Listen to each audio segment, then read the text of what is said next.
खासमा यो चिया चाहिँ मैले किन लिएको भने नि मेरो चिया पसल खोलेको छु होइन मैले नभनौँ न हामी त मेरै चिया पसलमा त भेट भएको होइन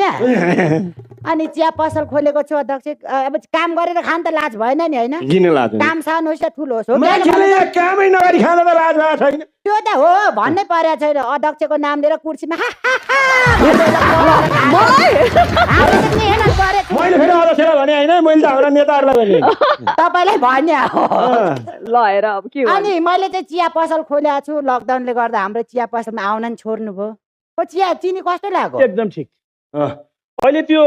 रत्नपारमा एक ठाउँमा दाइ बुझ्नुभयो अध्यक्षज्यू करिश्मा दिदी 5 रुपियाँमा चिया पाइँदो रहेछ अचम्म लाग्यो मलाई क्या 5 रुपियाँमा पनि चिया भन्दै एकदिन चिया खान गएको